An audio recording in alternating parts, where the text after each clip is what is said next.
जय हिंद दोस्तों। तो उम्मीद करते हैं आप सब बढ़िया होंगे। तो आइए अपना लेक्चर स्टार्ट करते हैं। आज का लेक्चर जो कि होगा 13 नंबर होगा, जो कि चैप्टर नंबर किसका होगा, तो चैप्टर नंबर 7 होगा प्रत्यावर्ती धारा का। और प्रत्यावर्ती धारा की आज इस लेक्चर में आप लोगों को 43 ऑब्जेक्टिव कराएंगे। और एक चीज़ बता दें, ये 43 के 43 ऑब्जेक्टिव आप लोगों के लिए BBI। और यहाँ से हटकर अगर आप लोगों के एग्जाम में कोई प्रश्न बन गया तो बताइए कि सर हम आप बोले थे कि यहीं से प्रश्न बनेगा और बन गया दूसरा। जो हम बताएंगे यहाँ 43 के 43 प्रश्न, इसी 43 प्रश्न में कोई ना कोई प्रश्न देखने को मिलेगा। हाँ, थोड़ी सी डिजिट चेंज हो सकती है, लेकिन यही क्वेश्चन आप लोगों को देखने को मिलेगा। तो एक बार 43 क्वेश्चन का रिवीजन कर लीजिएगा। चैप्टर नंबर 7 से आने वाले सारे ऑब्जेक्टिव आप लोगों को सॉल्व हो जाएगा। ठीक है, 7 8 जैसे हम सॉल्व करेंगे, जो हम बताएंगे उस चीज़ को याद रखिएगा और उसी चीज़ का अप्लाई कर दीजिएगा एग्जाम में। आप लोगों का फुल में फुल चैप्टर नंबर 7 का आ जाएगा। ठीक है, तो आइए बढ़ते हैं हम लोग।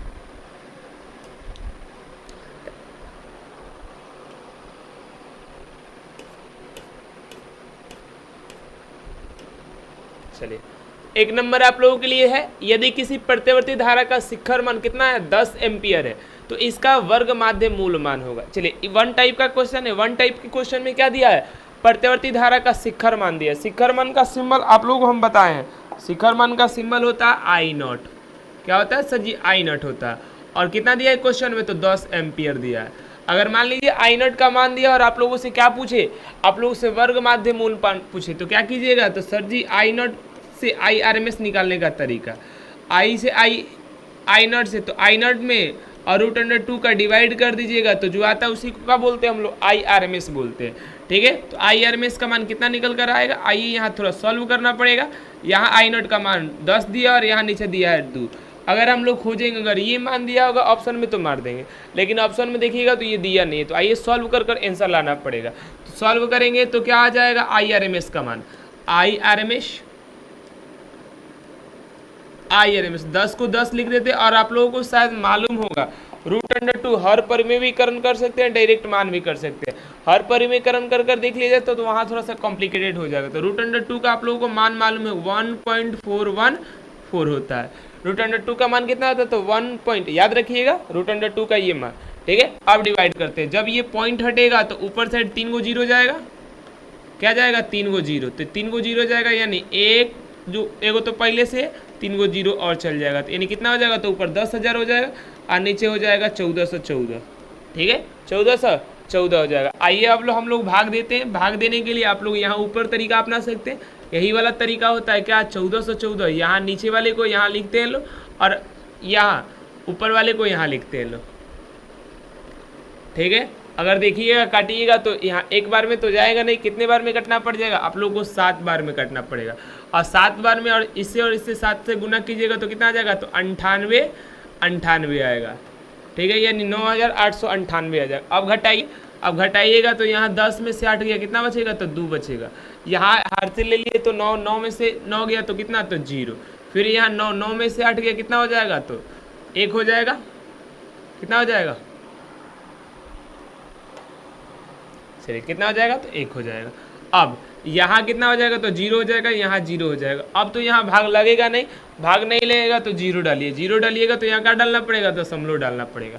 क्या डालना पड़ेगा, अभी भी ये भाग नहीं लगेगा क्योंकि 1020 और यहाँ 1414 है, तो एक और 0 डालिए। अब एक 0 यहाँ डालिएगा, अब एक 0 यहाँ डालिएगा तो यहाँ फिर से पुनः क्या डालना पड़ेगा, दशमलव के बाद 0 डालना पड़ेगा। ठीक है, अब काटिएगा तो फिर से वही वाला आ जाएगा 98 7 बार में काटना पड़ेगा, तो 7 बार में, यानी यहाँ से देखकर आप लोग आंसर मिला सकते हैं, 707 एम्पियर हो जाएगा। ठीक है, उम्मीद करते हैं आप लोगों को समझ में आया होगा कैसे निकला। ये कैसे निकला, इसी चीज़ यहाँ क्या कर देगा, 10 एम्पियर की जगह 15 एम्पियर 20 एम्पियर दे देगा, लेकिन प्रोसेस तो सेम रहेगा। यानी हम जो बता रहे हैं आप लोगों को ऑब्जेक्टिव सॉल्व कर लीजिए, यही ऑब्जेक्टिव आप लोगों के एग्जाम में देखने को मिलेगा। ठीक है, ये 43 से हटकर अगर एक भी ऑब्जेक्टिव अगर आपके एग्जाम में आ जाएगा तो कहिएगा हम झूठ बोले थे। और आकर चैनल को रिपोर्ट कर सकते हैं, आप लोग की मर्जी, चैनल को रिपोर्ट कर दीजिए, डिसलाइक कर दीजिएगा। लेकिन हाँ, एक और बात, अगर वीडियो में बता रहे और आप लोगों को समझ में आ रहा तो आप लोगों से एक डिमांड करेंगे, एक यही डिमांड, एक सुनहरा सा कमेंट कर जाइएगा, सुनहरा सा कमेंट कर जाइएगा। आप लोगों का कमेंट अगर अच्छा आता है तो सच्चों में फीलिंग बहुत अच्छी आती है। तो एक ही चीज़ हम आपसे डिमांड करेंगे, कमेंट की। कमेंट देखते हैं कौन कौन देखता है और कौन कौन कमेंट करता है। आइए 2 नंबर क्वेश्चन, 2 नंबर क्या है क्वेश्चन, शुद्ध विद्युत शुद्ध विद्युत प्रेरकीय परिपथ में शक्ति गुणांक का मान होता है। अब देखो यहाँ आप लोगों को दिया है शुद्ध विद्युतीय प्रेरकीय चाहे प्रेरकत्व बोल सकते हैं, प्रेरकत्व परिपथ में शक्ति गुणांक। शक्ति गुणांक अगर जब भी कोई बात करेगा इस चैप्टर में तो शक्ति गुणांक का मतलब क्या होगा, तो cos फाई। ठीक है, क्या मतलब होगा, तो cos फाई। और जब किसकी बात की जाए, ये cos फाई को ही क्या बोलते हैं हम लोग, शक्ति गुणांक बोलते हैं। ठीक है, अगर कोई पूछ रहा है शक्ति गुणांक यानी cos फाई। ठीक है, किसकी बात कर रहा है, शुद्ध विद्युत प्रेरकीय में प्रेरकत्व परिपथ में इसका मान कितना होता है। तो यहाँ अगर देखा जाए तो अगर मालूम होगा आप लोगों को शुद्ध विद्युत प्रेरकत्व परिपथ में फाई का मान, तो फाई का मान कितना होता है, फाई यानी कलांतर। और कलांतर किसके किसके बीच, तो v और i के बीच कितना डिग्री का होता है, 90 डिग्री का होता है। नहीं मालूम है तो आप लोगों को चित्र हम बताए थे, कला चित्र। यहाँ पर होता क्या था, i होता था और यहाँ पर होता था VR। कौन होता था, तो VR होता था। ठीक है, तो VR होता था और दोनों के बीच एंगल कितना बन रहा था, यानी दोनों के बीच जो कलांतर था उसका मान कितना था, तो π/2 था। ठीक है, तो π/2 रखिए तो यहाँ से आप लोगों का शक्ति गुणांक का मान निकल कर आ जाएगा π/2। cos π/2 का मान कितना होता है, तो आप लोगों को मालूम है कितना होता है, तो 0 होता है। कितना होता है, तो 0 होता है, 1 नहीं होता है। तो इस क्वेश्चन का राइट आंसर क्या हो जाएगा, तो ऑप्शन ए हो जाएगा। ठीक है, आप लोगों को समझ में आएगा, जैसे जैसे हम बना रहे हैं वैसे वैसे आप लोग बनाइएगा और यही आप लोगों का क्वेश्चन ना आएगा तो कहिएगा। ठीक है, चलिए 2 के बाद मूव करते हैं तीसरे क्वेश्चन पे। तीसरा नंबर क्वेश्चन, केवल धारिता युक्त प्रत्यावर्ती धारा परिपथ में धारा एवं वोल्टेज के बीच का कलांतर। अब देखो यहाँ कलांतर पूछा है, शक्ति गुणांक नहीं पूछा। शक्ति गुणांक यानी cos फाई।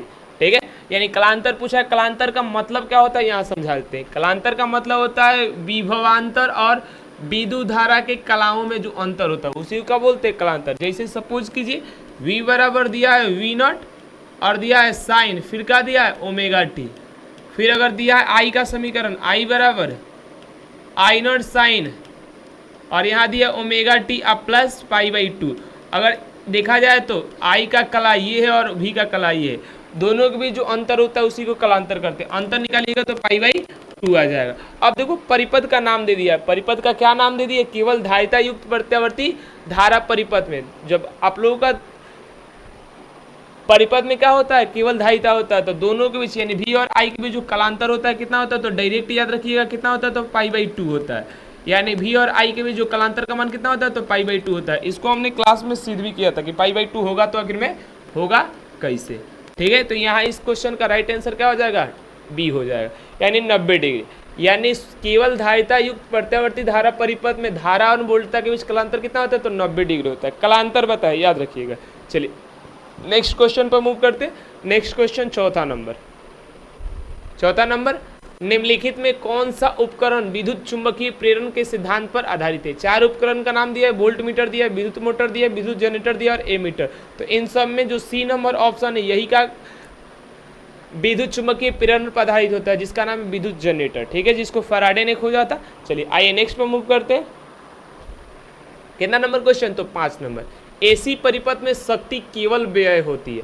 अब देखो एसी परिपथ, जो एसी यानी प्रत्यावर्ती धारा परिपथ में शक्ति केवल व्यय का मतलब खर्च, व्यय का मतलब होती है खर्च। तो कहाँ खर्च होती है, तो अगर मान लीजिए ये वाला है हम लोगों का किसका सिंबल, प्रतिरोध का सिंबल, और ये किसका सिंबल है, तो प्रेरकत्व का सिंबल है, और आगे साइड ये किसका सिंबल है, तो संधारित्र का सिंबल है।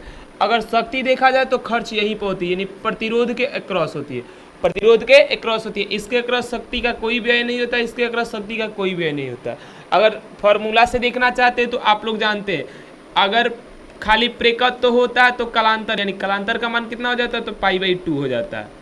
ठीक है, अगर आप लोगों का खाली संधारित्र हो जाता है तो कलांतर का मान फिर से पुनः कितना हो जाता है, तो π/2 हो जाता है।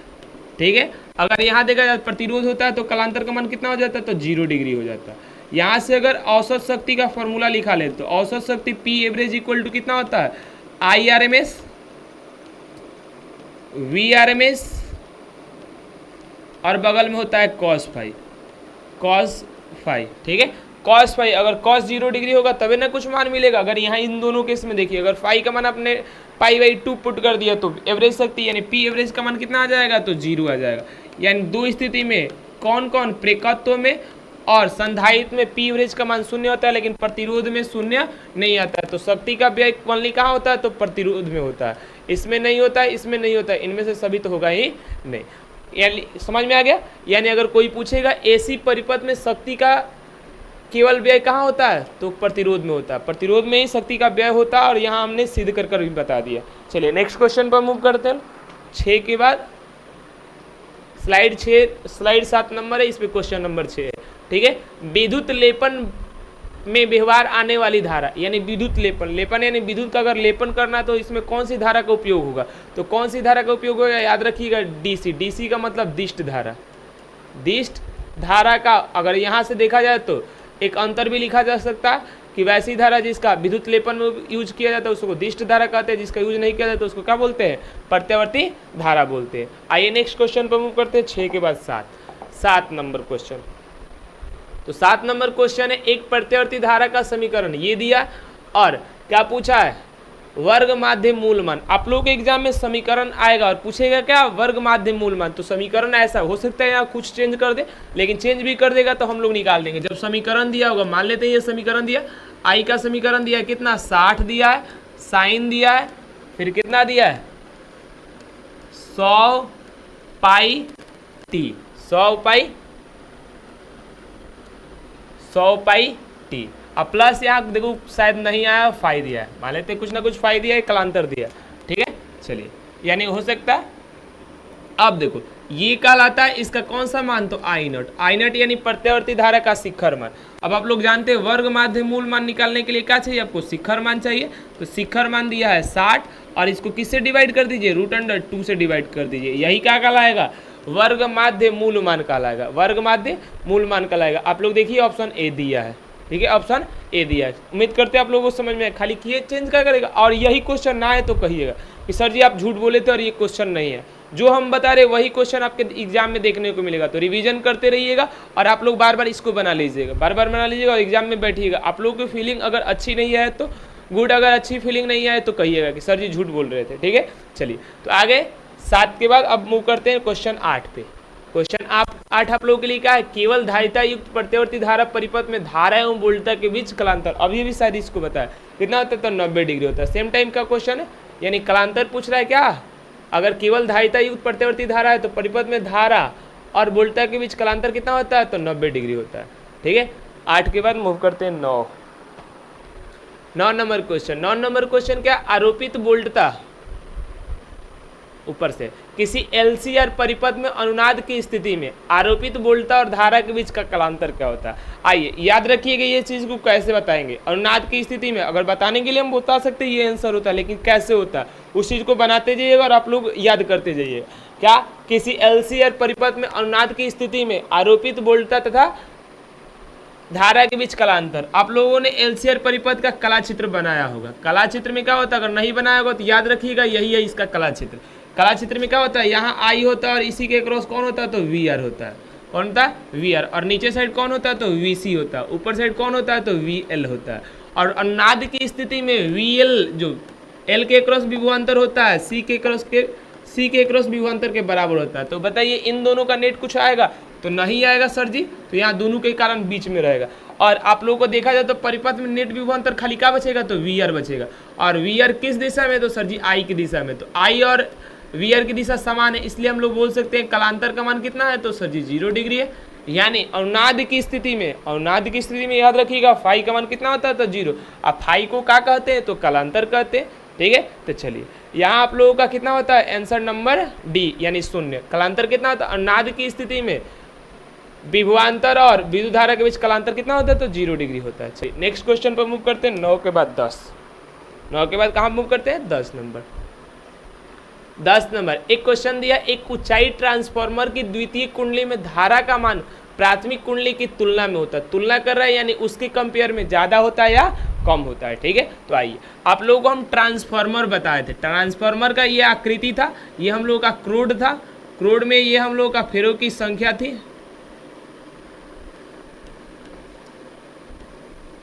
हम लोग की फेरों की संख्या थी, ठीक है।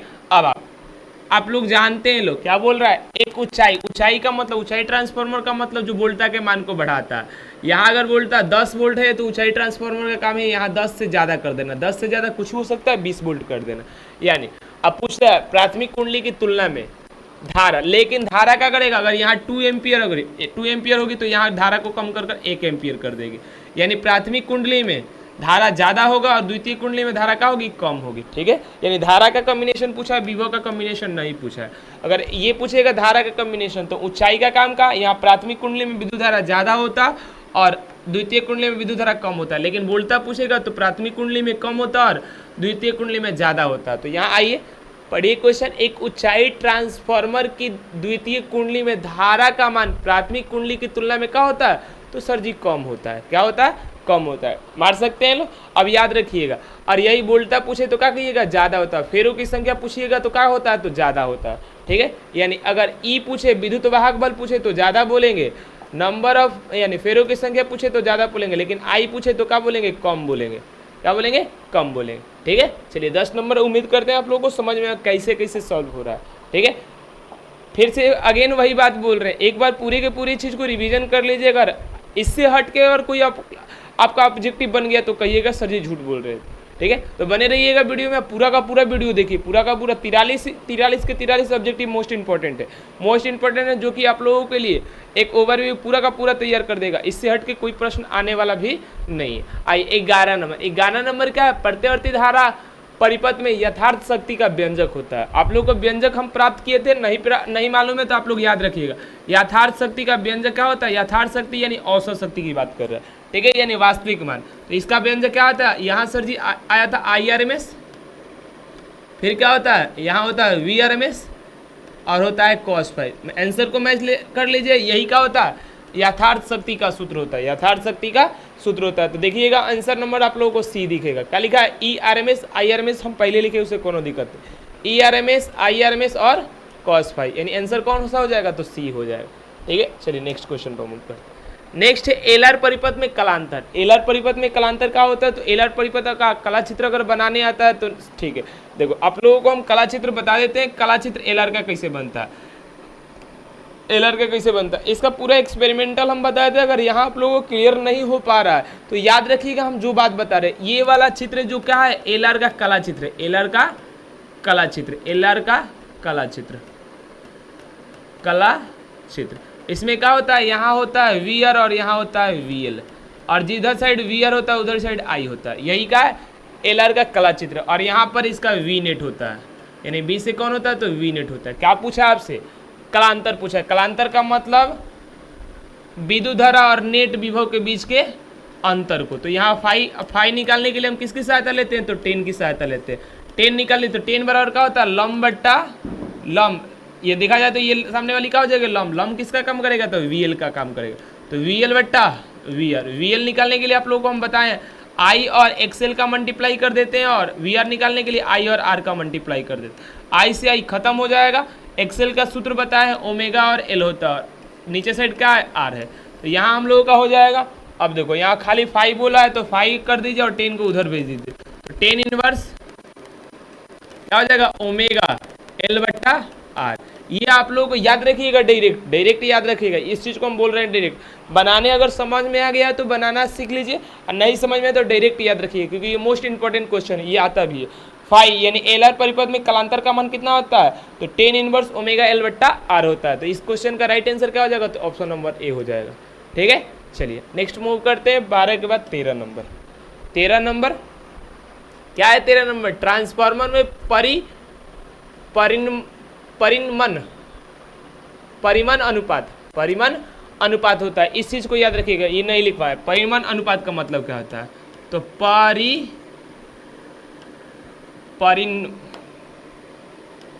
परिमन अनुपात। देखो परिमन अनुपात का मतलब क्या होता है, ये दिख रहा है VS और VP।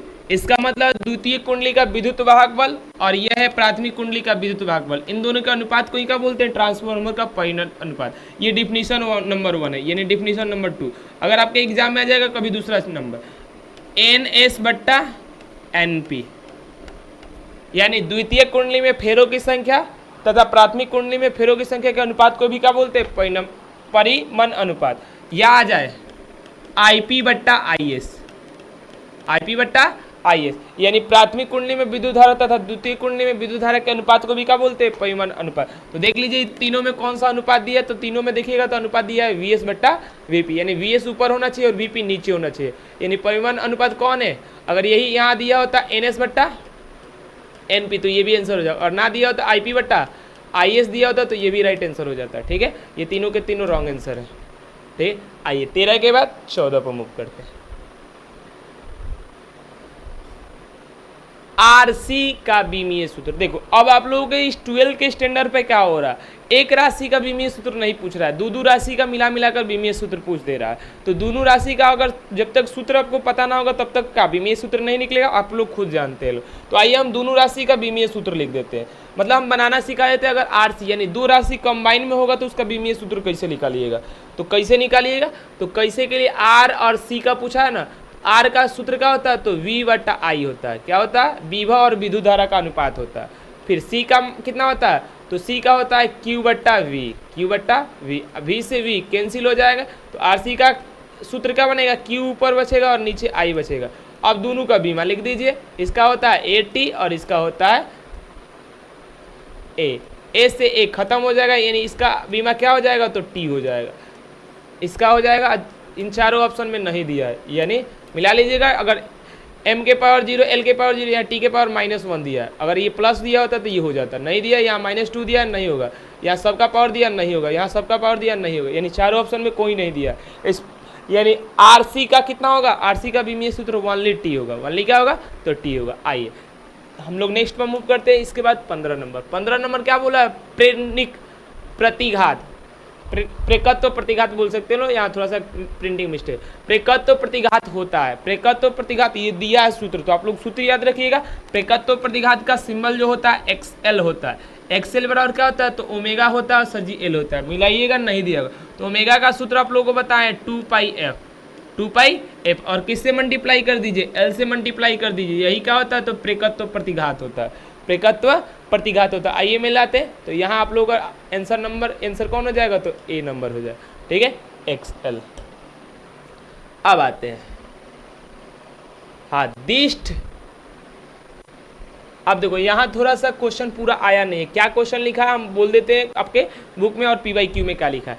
PYQ में ये लिखा है दिष्ट धारा में, दिष्ट धारा का प्रेकत्व प्रतिघात का मान होता है, दिष्ट धारा में प्रेकत्व प्रतिघात का मान होता है। तो प्रेकत्व प्रतिघात निकालने के लिए अभी हमें सूत्र हम क्या बताया, सर जी होता है 2πf और यहाँ होता है L।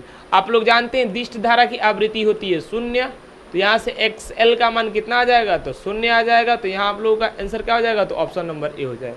ठीक है, कैसे समझ में आ रहा है, यानी दिष्ट धारा की आवृत्ति 0 होती है, इसलिए प्रेकत्व प्रतिघात भी 0 होता है। लेकिन यहीं पर अगर आप लोगों से आप पूछ देगा, अगर पूछ देगा XC का मान, XC का मान कैसे निकलता है, तो 2πf और C, यहाँ अगर f का मान 0 पुट कीजिएगा तो XC का मान कितना आ जाएगा, तो अनंत आ जाएगा। यानी धारिता प्रतिघात कितना होता है, तो अनंत होता है। ठीक है, दिष्ट धारा का धारिता प्रतिघात अनंत होता है, लेकिन प्रेकत्व प्रतिघात 0 होता है। आइए नेक्स्ट पर मूव करते हैं। ऊंचाई ट्रांसफार्मर के लिए अभी आप लोगों को बताया, क्या बताया कि ऊंचाई ट्रांसफार्मर के लिए आप लोगों का जो VS यानी उधर साइड द्वितीय कुंडली में विभव का मान होता है, पहले प्राथमिक कुंडली के विभव के मान से क्या होता है, तो ज़्यादा होता है, यानी द्वितीय कुंडली का विद्युत वाहक बल प्राथमिक कुंडली के विद्युत वाहक बल से अधिक होता है। ठीक है, यानी इस क्वेश्चन का राइट आंसर क्या हो जाएगा, मिलाइए, यहाँ option number B, option number VS का मतलब द्वितीय कुंडली का विद्युत वाहक बल, VP का मतलब प्राथमिक कुंडली का विद्युत वाहक बल क्या होता है, तो दूसरा में ज़्यादा होता है, पहला में कम होता है। याद रखिएगा, इस चीज़ को याद रखिएगा। यही अगर मान लीजिए औपचाई आ जाएगा, तो औपचाई के लिए क्या हो जाएगा, औपचाई के लिए आंसर ही हो जाएगा, यानी प्राथमिक कुंडली का ज़्यादा होता है, द्वितीय कुंडली का कम होता है। ठीक है, तो 17 नंबर उम्मीद करते हैं समझ में आया होगा। चलिए नेक्स्ट पर मूव करते हैं। नेक्स्ट है प्रत्यावर्ती धारा के RMS रूट मीन स्क्वायर और शिखर मान में संबंध बता दीजिए। तो संबंध आप लोगों को हम डायरेक्ट अभी बताया कि IRMS और यहाँ होता है I0 बट्टा रूट अंडर I0 बट्टा रूट, यही क्या कहलाता है, संबंध कहलाता है। लेकिन ये आंसर मैच कीजिएगा तो नहीं दिया, क्या किया, 1 बट्टा रूट अंडर 2 से डिवाइड कर दिया, डिवाइड कर देख सकते हैं, लेकिन हम लोग डायरेक्ट याद रखेंगे क्या, 7 अब बगल में आई नॉट। ये क्या होता है, दूसरा संबंध, ये पहला संबंध, ये दूसरा संबंध, कभी दोनों में से आए कोई तो मार देंगे, ठीक है। ये आंकिक रूप में दिया यानी क्षैतिज रूप में दिया, वो दोनों बट्टा के रूप में दिया, यानी क्या होगा, तो यहाँ आप लोग का option IRMS equal to 0.707 I naught, ये आई नॉट है, ठीक है। चलिए 18 के बाद 19वां मूव करते हैं, कोणीय आवृत्ति। अब देखो कोणीय आवृत्ति यहाँ 10 नहीं, क्या है, ओमेगा, क्या है, ओमेगा वाले परिपथ में प्रेकत्व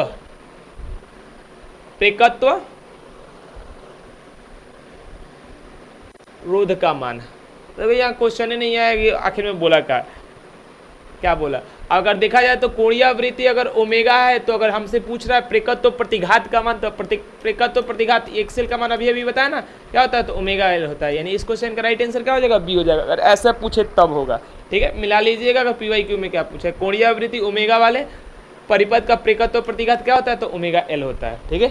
चलिए शक्ति गुणांक के लिए सही संबंध, आप लोग को यहाँ एक संबंध बता रहे, याद रखिएगा। शक्ति गुणांक का हम लोग बताया ना, ये तो हम लोग परिपथ के लिए बताते थे, लेकिन ऐसे सूत्र यानी cos फाई का सूत्र क्या होता है, ऊपर साइड हम लोग वास्तविक शक्ति का दूसरा नाम होता है यथार्थ शक्ति, ठीक है। और नीचे साइड लिखते हैं आभासी शक्ति के अनुपात को भी क्या बोलते हैं लोग, यानी वास्तविक शक्ति और आभासी शक्ति के अनुपात को हम लोग क्या बोलते हैं लोग, तो शक्ति गुणांक बोलते हैं। अगर शक्ति गुणांक का डिफिनीशन अगर चाहिए तो ये भी डिफिनीशन लिख सकते हैं, वास्तविक शक्ति और आभासी शक्ति के। और वास्तविक शक्ति कैसे निकलता है, तो VRMS और IRMS, और यहाँ होता है cos फाई, और इसके निकालने के लिए आभासी V और I से होता है। यहाँ कैंसिल मारते हैं तो cos फाई बच जाता है, ठीक है। अगर वास्तविक शक्ति का फॉर्मूला ये होता है और आभासी शक्ति का फॉर्मूला ये होता है, दोनों को डिवाइड करते हैं तो cos फाई आ जाता है। क्लियर हुआ। अगर कोई बोल रहा है तो यहाँ इसके अनुसार यथार्थ को ही वास्तविक बोलते हैं, तो यथार्थ माध्य शक्ति इक्वल टू बट्टा आभासी, याद रखिएगा cos फाई इक्वल टू यही होता है, यथार्थ माध्य शक्ति बट्टा आभासी माध्य शक्ति, ठीक है। ये गलत है, ये गलत है।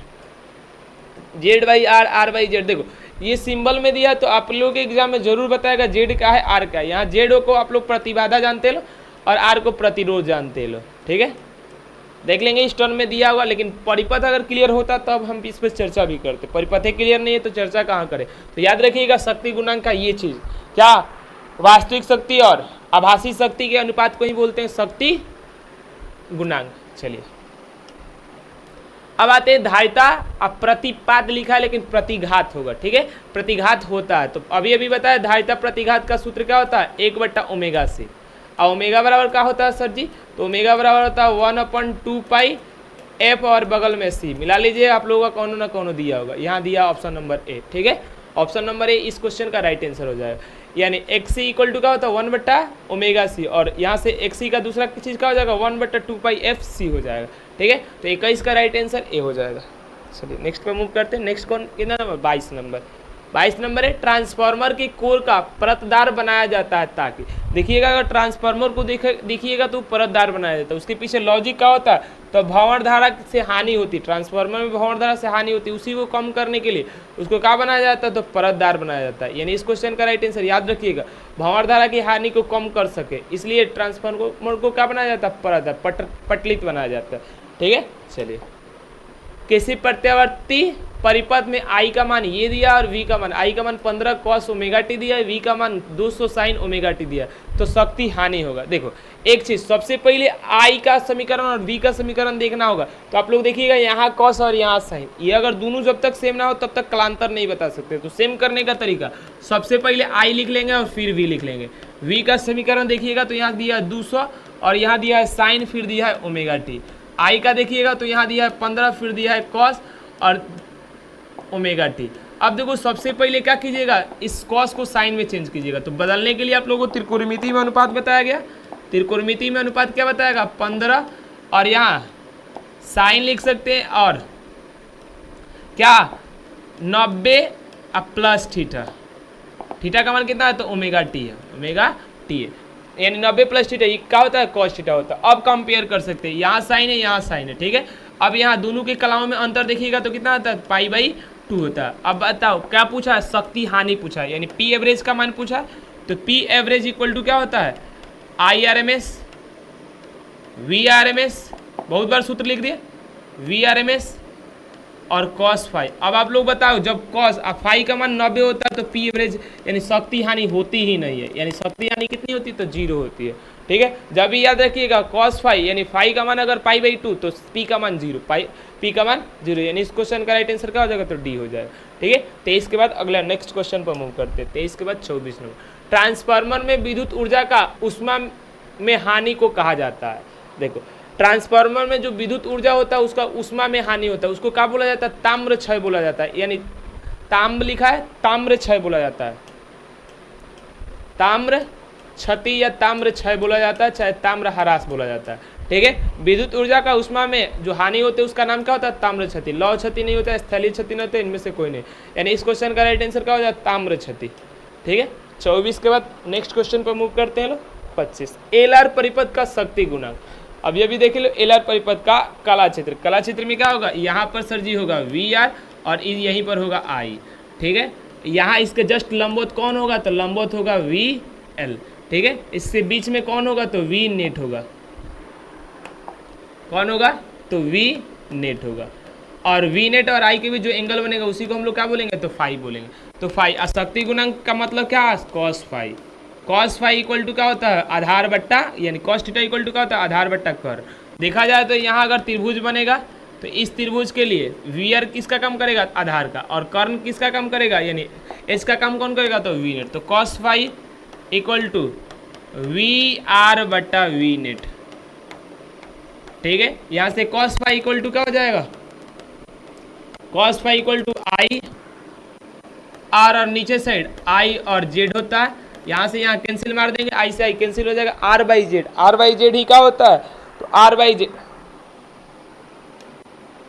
Are by Z, R by Z का होगा शक्ति गुणक, यानी दिया है आर बाई जेड। अगर यहाँ कोई जेड यानी प्रति बाधा का मान पूछ लेगा तो क्या होगा, आर का स्क्वायर कर देंगे प्लस एक्सेल का स्क्वायर कर देंगे, एक्सेल का स्क्वायर कर देंगे, एक्सेल का स्क्वायर कर देंगे, यही क्या होगा जेड का मान होगा। ठीक है, यानी अगर देखा जाए तो कॉस फाई का दूसरा सूत्र क्या हो जाएगा, ऊपर आर और नीचे से root under R square plus XL का होल स्क्वायर। ठीक है, ये हम लोग का कॉस फाई का दूसरा सूत्र हो जाएगा। ठीक है, नेक्स्ट क्वेश्चन पर मूव करते हैं। उम्मीद करते हैं जैसे जैसे बना रहे हैं आप लोगों को समझ में आ रहा होगा, समझ में आ रहा है उस चीज़ को कॉपी में बार बार नोट कीजिए, बार बार बनाइए, इससे क्या होगा आप लोगों का बार बार रिवीजन हो जाएगा और यही सब ऑब्जेक्टिव आप लोगों का बनेगा। इससे हटकर एको ऑब्जेक्टिव अगर बन गया तो कहिएगा कि सर जी आप झूठ बोले थे और आप पे हम विश्वास नहीं करेंगे। एक बार तो देखिए विश्वास कर जाइएगा, पूरा में पूरा ऑब्जेक्टिव ना बना कर आइएगा तो तब कहिएगा कि सर आप झूठ बोले थे और ऑब्जेक्टिव सच में हमसे नहीं बना। ठीक है, बना कर जाइए। ठीक है, इसके बाद 25 के बाद 26 में मूव करते हैं। प्रतिबाधा का मात्रक होता है, तो प्रतिबाधा का मात्रक ओम होता है, डायरेक्ट याद रखिएगा, प्रतिबाधा का मात्रक क्या होता है तो ओम होता है। ठीक है, नेक्स्ट क्वेश्चन पर मूव करते हैं। हेनरी मात्रक, हेनरी शायद इससे पहले वाले लेक्चर में बताए थे किसका मात्रक है तो स्वप्रेकत्व, खाली प्रेकत्व भी आएगा तो उसका मात्रक कौन होता है तो हेनरी होता है। चलिए, एल डब्ल्यू की इकाई, एल डब्ल्यू, यहाँ एल डब्ल्यू नहीं एल है प्रेकत्व, ये स्वप्रेकत्व गुणांक, और डब्ल्यू का है, डब्ल्यू है कोणीय आवृत्ति, कोणीय आवृत्ति। तो आइए एल और डब्ल्यू लिखते हैं। तो आप लोगों को सबसे पहले एल और डब्ल्यू का सूत्र मालूम होगा तब तो लिखेंगे उसकी इकाई क्या होगी, यानी इसकी इकाई क्या होगी। तो आइए इसकी इकाई एल का सूत्र आप लोग को मालूम है, एक्सेल का सूत्र, एक्सेल का सूत्र होता है ओमेगा एल। तो यहाँ से एल का सूत्र निकल कर आ जाएगा एक्सेल बट्टा ओमेगा, तो यहाँ से क्या होगा एक्सेल बट्टा ओमेगा, और यहाँ बगल में ओमेगा, ओमेगा से ओमेगा काट देंगे, एक्सेल बचेगा। एक्सेल की इकाई क्या होती है तो ओम होती है, ओम की इकाई किसकी होती है तो आर की भी होती है, तो आर की इकाई के बराबर होगा। ठीक है, यानी क्लियर हुआ। तो एल ओमेगा की इकाई क्या होती है, आर की इकाई के बराबर होती है। चलिए नेक्स्ट पे मूव करते हैं। गैल्वेनोमीटर को वोल्टमीटर बनाने में जरूरत होती है। इस क्वेश्चन को हम लोगों ने लेक्चर नंबर यानी 5वें चैप्टर में भी किया था कि क्या उच्च प्रतिरोध के तार को किस में जोड़ देते हैं, श्रेणी क्रम में जोड़ देते हैं, तो गैल्वेनोमीटर किस में बदल जाता है तो वोल्टमीटर में बदल जाता है। तो 29 का क्या हो जाएगा, राइट आंसर ए हो जाएगा। चलिए अब देखो ये वाला क्वेश्चन आप लोगों का फिर से 5वें चैप्टर से रिलेटेड है, 5वें चैप्टर से रिलेटेड है। इसमें देखो जब आप लोगों को क्या दिया है, आर का मान दिया हो, किसका मान दिया हो, देखो कैसे आप लोग बनाइएगा। जब क्वेश्चन में किसका मान दिया हो, आर का मान, आर का मान कुछ भी मान लीजिए यहाँ दिया 0.05 ओम। ठीक है, अगर क्वेश्चन में क्या दिया हो, क्वेश्चन में दिया हो, इसके बाद देखिएगा तो वोल्ट यानी विभव का मान, एम मीटर यानी ई का मान, ई का मान कितना है 1.5 वोल्ट। फिर आगे बढ़िएगा तो आप लोगों को धारा का मान दिया, यानी आई का मान दिया। आई का मान कितना दिया? तो 2 एम्पियर। फिर आप लोगों को किसका मान दिया? आंतरिक प्रतिरोध, यानी 3 चीज दिया होगा। 3 चीज जब दिया होगा तो सूत्र आप लोग ये लगाइए। आंतरिक प्रतिरोध पूछा है तो डेल्टा वी इक्वल टू क्या होता है? ई माइनस आई आर होता है। और डेल्टा वी निकालने के लिए delta V E minus I R, delta we निकालने के लिए बताए थे परिपथ में प्रवाहित धारा और बाह्य प्रतिरोध, और यहाँ ई माइनस आई आर। ठीक है, अब ये समीकरण का यूज कीजिए, आप लोगों को आ जाएगा। क्या आ जाएगा? तो 0.7 आंसर आ जाएगा। चलिए, आई का मान कितना दिया है? आई का मान सर जी दिया है 2, तो 2 हो जाएगा। आर का मान कितना दिया है? आर का मान यहाँ दिया है 2 गुने 0.05, फिर बीच में बराबर दिया। ई का मान कितना दिया? तो ई का मान 1.5 दिया, 1.5 दिया। फिर माइनस आई का मान कितना दिया? 2 दिया, और आर का मान तो पूछा है। इस सबको सॉल्व कीजिएगा तो आर का मान कितना निकल कर आएगा? 0.7 वोल्ट आएगा। सॉल्व कर लीजिए। सॉल्व करने के लिए बता दिए, अगर जब भी क्वेश्चन में आर दिया हो, ई दिया और आई दिया हो, आपसे क्या पूछेगा? आर का मान, तो ये सूत्र लगा लीजिएगा। या हो सकता है डेल्टा भी डायरेक्ट दे देगा, तो ये सूत्र लगा लीजिएगा। इस सूत्र को लगाइएगा तो आंतरिक प्रतिरोध कितना आ जाएगा? तो 0.7 ओम आ जाएगा। क्लियर? यानी हम क्या बोल रहे हैं? जब परिपथ में आर दिया हो, जब परिपथ में ई दिया हो, जब परिपथ में आई दिया हो, तो सूत्र नंबर ये लगेगा, यानी टर्मिनल विभवांतर का सूत्र लगेगा। ये चैप्टर नंबर 5 का है, इस चैप्टर से कोनो रिलेशन नहीं है इसका, इसलिए इस पे जोर नहीं देना। चलिए, एलसीआर परिपथ में धारा अधिकतम होती है। अगर एलसीआर परिपथ में अगर धारा अधिकतम चाहिए तो अनुनादी की स्थिति में धारा अधिकतम होती है। अनुनादी स्थिति का मतलब क्या होता है? यानी जब भी अगर ऐसा क्वेश्चन आप लोगों में पूछेगा ऐसा क्वेश्चन, तो क्या कीजिएगा सर जी? तो हम लोग धारा अधिकतम इसी कंडीशन पे होता है, एक्सएल जब किसके बराबर हो? एक्स सी के बराबर हो। ठीक है, एक्सएल का सूत्र क्या होता है? तो ओमेगा एल होता है, और इसका सूत्र क्या होता है? तो 1/ओमेगा सी होता है।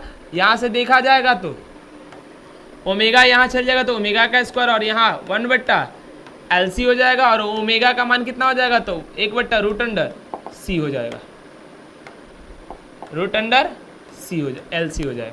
ठीक है, यानी अगर कोणीय आवृत्ति किसके बराबर होता है? एलसीआर के लिए बता रहे हैं। किसके लिए बता रहे हैं? एलसीआर के लिए। कोणीय आवृत्ति कितना हो जाए? 1/√LC, 1/√LC। देन यानी तब क्या? तब परिपथ में धारा क्या होती है? अधिकतम प्रवाहित होती है। तो आइए मैच करते हैं। तो ऑप्शन नंबर आप लोगों का कौन सा है? तो सी नंबर है। ऑप्शन नंबर कौन सा है? तो सी नंबर। ठीक है, चलिए अब इसके बाद 31 के बाद 32 पर मूव करते हैं। 32 नंबर क्वेश्चन, प्रत्यावर्ती धारा के शिखर वोल्ट तक कितना दिया? 440 वोल्ट दिया। गाना सुने होंगे, 440 वोल्ट कर झटका। तो आभासी वोल्टता का मान, आभासी यानी VRMS पूछ रहा है, तो VRMS कैसे निकलेगा? तो सर जी VRMS निकालने के लिए क्या चाहिए? यहाँ भी चाहिए शिखर मान यानी शिखर मान V0, और नीचे साइड किससे डिवाइड कर देंगे? तो √2 से डिवाइड कर देंगे। शिखर मान क्वेश्चन में पढ़िएगा तो आप लोगों को है कितना है सर जी? तो 440 है, और नीचे √2 से आंसर मिला। ये दिया है का 440/√2, 440/√2 यहाँ दिया है। ठीक है, यानी इस क्वेश्चन का राइट आंसर क्या हो जाएगा? तो डी हो जाएगा। ठीक है, 440/√2 डायरेक्ट दे दिया, मैच कर लीजिएगा। ये तो होगा ही नहीं, ये तो होगा नहीं। यहाँ पर यहाँ संदिग्ध हो सकता है, संदिग्ध में क्या, इसको भी देख लीजिएगा होगा कि नहीं। यानी रह और परिमेयकरण कीजिएगा तो क्या हो जाएगा? 2 से काटिएगा तो 2, और यहाँ क्या हो जाएगा? यानी इस क्वेश्चन में हम लोग को दिख रहा है 2 गो राइट आंसर है। गलती से हो सकता है टाइप हो गया कि 2 गो राइट आंसर, यानी सी भी इसका राइट आंसर है और डी भी राइट आंसर है। 440/√2 और 202 गुने √2 वोल्ट। ठीक है, यानी इस क्वेश्चन का राइट आंसर 2 गो है। बनाने आना चाहिए आप लोग के एग्जाम में, एक ही आएगा, टाइपिंग मिस्टेक है बल। चलिए 32 के बाद 33 पर मूव करते हैं। अब देखो फिर से समीकरण आ गया, वर्ग माध्य मूल मान तथा आवृत्ति का मान पूछा है। तो समीकरण आ गया, तो ये वाला क्या कहलाता है? I0 कहलाता है। I0 कहलाता है तो IRMS का मान कितना हो जाएगा? तो सर जी IRMS का मान कितना हो जाएगा? तो 60/√2 हो जाएगा। खोज लीजिए ऑप्शन में 60, यहाँ 60/√2 यहाँ दिया, यहाँ दिया। ये क्वेश्चन नहीं होगा। अब आवृत्ति निकालने के लिए ओमेगा का मान मालूम होना चाहिए। 2πf होता है। 2πf का क्वेश्चन में मान कितना दिया है? तो 100 पाई दिया। 100 पाई दिया, यानी टी के बगल में जो होता है उसी को ओमेगा कहते हैं। ठीक है, अब यहाँ से पाई से पाई कैंसिल हो जाएगा, 2 से कितना बार में? 50 बार में। तो एफ का मान कितना आ जाएगा? तो 50 आ जाएगा। चलिए देखो फिर से आप लोग को बताते, जल्दी हो सकता है समझ में ना आया हो। ये कैसे निकलता है समझ में आ गया? और हमने बोला आई का समीकरण होता है आई नॉट साइन ओमेगा टी, यानी टी के जो बगल में होता है उसको ओमेगा कहते हैं। तो देखिए टी के बगल में क्या है 100 पाई, यानी ओमेगा का मान कितना दिया तो 100 पाई दिया है। कितना दिया है तो 100 पाई। इसका सूत्र आप लोग जानते हैं 2 पाई एफ होता है। आवृत्ति का मान ना पूछा, कोणीय आवृत्ति नहीं पूछा। इसका मान कितना है यहाँ 100 पाई। पाई से पाई कैंसिल, 2 से कटिएगा तो 50 आ जाएगा। तो यहाँ एफ का मान कितना निकल कर आएगा 50 हर्ट्ज। ठीक है, यानी इस क्वेश्चन का आंसर क्या हो जाएगा तो ए नंबर हो जाएगा। यहाँ 100 दिया। ठीक है, अब आते हैं 33 के बाद नेक्स्ट क्वेश्चन 34 नंबर। प्रत्यावर्ती धारा निम्न में से कौन सा प्रभाव प्रदर्शित करती है? तो याद रखिएगा कौन सा प्रभाव प्रदर्शित करती है तो उसमें प्रभाव प्रदर्शित करती है। ठीक है, चलिए 34 के बाद 35। एक पूरे चक्र में प्रत्यावर्ती धारा का माध्य मान कितना होता है? तो पूरे चक्र याद रखिएगा, यानी पूरे चक्र की बात की जाए तो यहाँ प्लस और यहाँ माइनस दोनों मिलाकर आई का मान कितना हो जाता है तो 0 हो जाता है, यानी शून्य होता है। पूरे चक्र में आई का मान कितना हो जाता है तो शून्य हो जाता है। चलिए 35 के बाद 36। आधे चक्र में धारा का मान होता है। यहाँ आधे चक्र में धारा का मान होता है, धारा का मान कितना होता है तो एवरेज पूछा है, औसत माध्य पूछा है तो 2I0 बट्टा पाई होता है। 2I0 बट्टा पाई यहाँ दिया, ये I0 है। ठीक है, क्लियर है, याद रखिएगा आधे चक्र में प्रत्यावर्ती धारा का औसत मान कितना होता है तो 2I0 बट्टा पाई होता है। ठीक है, चलिए 36 के बाद 37 नंबर। एलर परिपथ का प्रतिबाधा, एलर परिपथ का प्रतिबाधा होती है, अभी भी शायद बताए थे, एलर परिपथ की प्रतिबाधा का सिंबल जेड होता है और क्या एल का प्रतिघात कितना एक्सएल।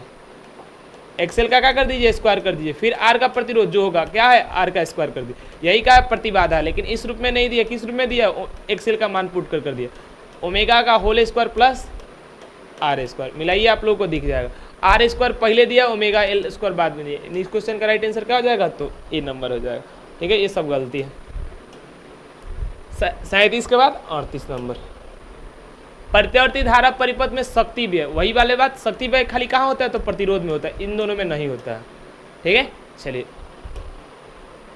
अब आता है यदि प्रत्यावर्ती धारा और विद्युत वाहक बल के बीच कोण का कलांतर कितना हो फाई हो तो शक्ति गुणक, फाई हो तो शक्ति गुणक, यानी अगर फाई है शक्ति गुणक मतलब फाई कलांतर तो शक्ति गुणक क्या होता है तो कॉस फाई हो जाएगा, यानी शक्ति गुणक कॉस फाई को ना बोलते हैं लोग, कॉस फाई को क्या कहते हैं शक्ति गुणांक कहते हैं। ठीक है, चलिए कॉस फाई। ठीक है, यानी इस क्वेश्चन का राइट आंसर क्या हो जाएगा तो ऑप्शन नंबर डी हो जाएगा। 39 के बाद मूव करते हैं अब नेक्स्ट क्वेश्चन 39 के बाद 40। प्रत्यावर्ती धारा परिपथ में अनुनाद की अवस्था में धारा और विद्युत वाहक बल बताए थे कितना होता है कलांतर होता है अनुनाद की स्थिति में 0 डिग्री। ठीक है, कलांतर पूछा अनुनाद की स्थिति में कलांतर कितना होता है तो 0 डिग्री होता है। किसके बीच तो V और I के बीच, V और I के बीच। चलिए तो कितना हो जाएगा तो 0, यानी ऑप्शन नंबर डी। ऊंचाई ट्रांसफार्मर में प्राप्त होता है, बताए थे ऊंचाई ट्रांसफार्मर में प्राप्त होता है। ऊंचाई ट्रांसफार्मर में आप लोगों को प्राप्त यानी द्वितीय कुंडली की बात कर रहा है, यानी यहाँ से हम लोग यहाँ जो शब्द देते हैं उसको हम लोग बोलते हैं इनपुट यानी निवेशी, और यहाँ जो प्राप्त होता है उसको क्या बोलते हैं आउटपुट। अगर प्राप्त की बात की जाएगी यानी हम लोग परिणाम में, जैसे हम मान लीजिए आप लोग इस वीडियो को देखें, पूरा का पूरा वीडियो देखें और पूरा का पूरा चीज़ क्या होगा लड़ जाएगा तो कहिएगा सर जी हमारा रिजल्ट अच्छा आ गया, लड़ेगा ही लड़ेगा। ठीक है, यानी वही आप लोग इनपुट तो हम दे रहे हैं और एक चीज़ हम पूरे रिसर्च के बाद बोल रहे हैं, यही ऑब्जेक्टिव आप लोगों के एग्जाम में आएगा। ठीक है, तो इनपुट तो दे रहे हैं और आप लोग अगर आउटपुट में यही सब आ जाएगा तो कहिएगा परिणाम बहुत अच्छा मिलेगा। यानी परिणाम यह द्वितीय कुंडली में होगा, द्वितीय कुंडली में होगा। तो द्वितीय कुंडली में जो प्राप्त होता है किस में ऊंचाई में क्या होता है तो विभव तो उच्च प्राप्त हो जाता है लेकिन धारा कम प्राप्त हो जाती है, धारा कम हो जाती है, विभव उच्च हो जाता है, यानी उच्च विभव और निम्न धारा प्राप्त होती है। ठीक है, 41 नंबर का आंसर ऊंचाई ट्रांसफार्मर में क्या प्राप्त होती है, यानी सेकेंडरी कुंडली में बोल रहा है, सेकेंडरी कुंडली में उच्च विभव प्राप्त होगा और निम्न धारा मिलेगी। चलिए प्रतिघात का मात्रक क्या होता है तो ओम होता है, याद रखिएगा। तब तार एमीटर मापता है, किसको मापता है तो यहाँ 4 उच्चतम मान यानी धारा के उच्चतम मान को मापता है, औसत मान को मापता है या वर्ग माध्य मूल मान को मापता है। तो याद रखिएगा I0 I एवरेज 3 गो धारा इस चैप्टर में होता है, I RMS। तो इसमें से अगर तब तार एमीटर किसको मापता है तो I RMS को मापता है, यानी वर्ग माध्य मूल मान को मापता है। ठीक है, तो 43 का आंसर क्या हो गया तो सी हो गया। अब यहाँ आपने बोला था आज के लेक्चर में कितना ऑब्जेक्टिव कराएंगे, तो 43 ऑब्जेक्टिव कराएंगे और सारा का सारा विथ डिटेल बताएं, विथ डिटेल। और यही 43 के बाद अगर नेक्स्ट क्वेश्चन कोई बन रहा है तो कहिए कि सर जी आपने झूठ बोला था और ये क्वेश्चन के अलावा, हाँ खाली थोड़ा डिजिट में हो सकता है परिवर्तन आ जाए, डिजिट में परिवर्तन हो जाएगा, लेकिन यही ऑब्जेक्टिव आप लोगों को एग्जाम में बनेगा। और इस चैप्टर से ऑब्जेक्टिव ना बने ऐसा कभी हुआ नहीं है, ठीक है। तो 5 ऑब्जेक्टिव 7 ऑब्जेक्टिव इस चैप्टर से बनता है। तो इस चैप्टर को पूरे रिवीजन बार बार रिवीजन कर लीजिएगा, बार बार नोट्स बना लीजिएगा, ठीक है। तो आज के यह वीडियो को समापन करें, और वीडियो अगर अच्छा लगा तो आप लोगों से एक ही चीज़ कहेंगे, एक कमेंट कर जाइएगा, बहुत अच्छा, बहुत मोटिवेशन मिलता है। Thank you so much.